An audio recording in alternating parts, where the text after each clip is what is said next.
مصائي هوتي نتزترف بارخي كيداني حلف زحالفه يخون الليلنجل ننسي زتعما سماياوي بيتي صباح بسم الله بسم آب وولد ومنفس ቅዱስ አሐዱ አምላክ አሜን።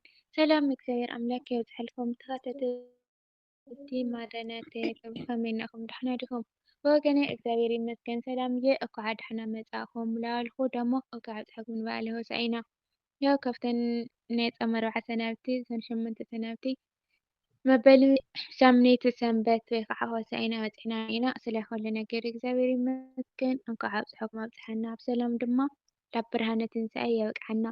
እሽኒ ምፅኣት ዝፈትዋ መሓዛይን ሓፍተይን ድማ ብዛዕባ ሆሳዕና ንእስላላ ኣናእሽቲ ሕቶታት ሒዝና ቀሪብና ኣለና ላኣነብለኩም።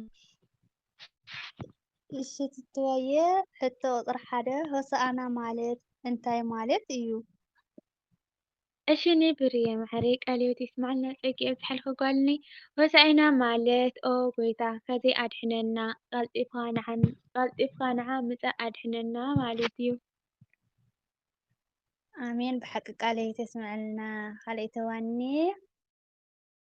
ሕቶ ቁጥሪ 2 ድማ ሆሳዕና ዝብል ቃል ካበይ ዝመፀ እዩ?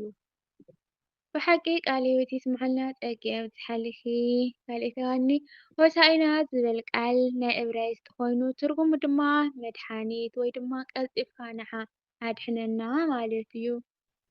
ኣሜን ብሓቂ ቃልዮት ይስምዐልና ፀጊ ዝሕልኪ ካልአይቲ ዋኒ ሕቶ ቁጥሪ 3 ጎይታና ንመድሓኒናን ኢየሱስ ክርስቶስ ንምንታይ እዩ ዝተኣሰረት ኣድጊ ፈቲሕኩም ኣምፅእለይ ኢልዎም?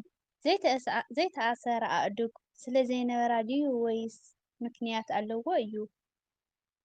ቃልዮት ይስማዓልና ፀጊ ዝሓልኪ ካልአይቲ ዋኒ ጎይታና መድሓኒና ኢየሱስ ክርስቶስ ዝተኣሰራ ፈቲሕኩም ኣምፅእለይ ምባሉ ፍትሓት ዘይነበራ ኮይኑ ዘይኮነሲ ንኣና ብሓጢኣት ዝተኣሰርና ካብ ሓጢኣትና ከም ዝፈትሐና ከም ዘንፅሐና ንምፍላጥ እዩ።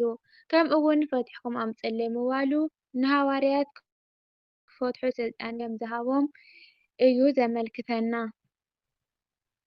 ኣሜን ብሓቂ ቃልዮት ይስምዐልና ቤቴም ብርኺ ትትወየ ሕቶ ቁፅሪ 4 ጎይታናን መድሓኒናን ኢየሱስ ክርስቶስ ንምንታይ ፈጣሪ ከሎ ኣብ ኣድጊ ተወጢሑ ናብ ኢየሩሳሌም ኣትዩ?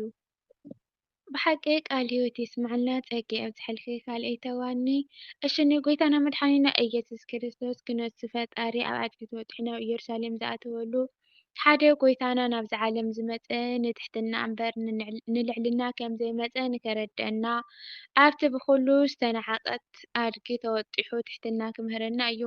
ካልኣይ ድማ ትንቢት ንክፍፀም ኣቲ ጓል ጽዮን ኣይትኺ ተሓጐሲ ኣቲ ጓል ኢየሩሳሌም ዕልል በሊ እንሆ ንጉስኪ ንሱ ጻድቅን መድሓኒትን ትሑትን እዩ ኣብ ኣድጊ ተወጢሑ ናባኺ መጽእ ኣሎ ተባሂሉ ዝተነገረሉ ትንቢተ ዘካርያስ ምዕራፍ 9:9 እንረኽቦ ቃል ንክፍፀም እዩ። ኣሜን ብሓቂ ቃልዮት ይስምዐልና ካልአይቲ ወየ ኣበይትን ብርኺ ናይ መጨረሻ ሕቶ ቁጥሪ 5 ድማ ካብ ዕለተ ሆሳዕና እንታይ ንመሃር?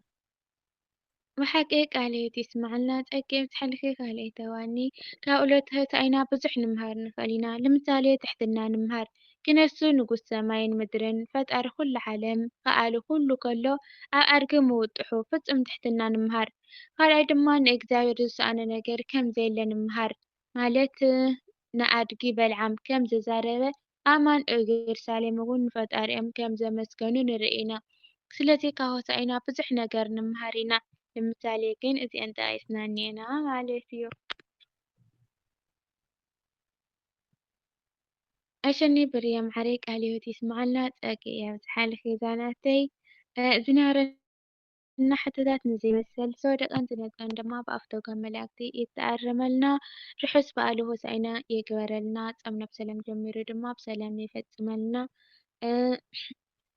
ቅንያት ሕማማት እዩ ለሎ እግዚአብሔር ኣምላክ ድማ ብሰላም ናብ ብርሃነ ትንሣኤኡ የብቅዓና። ብካሊእ ቪድዮ እስካብ ንመፀኩም ድማ ሰናይ ቅንያት መጻኢ ህይወተይ ነቲ ዝተረፈ ባርኺ ኪዳነይ ሕልፊ ዝሓለፈ ይኹነለይ ድንግል ንነፍሰይ ዝጥዕማ ሰማያዊ ቤተይ ጽባሕ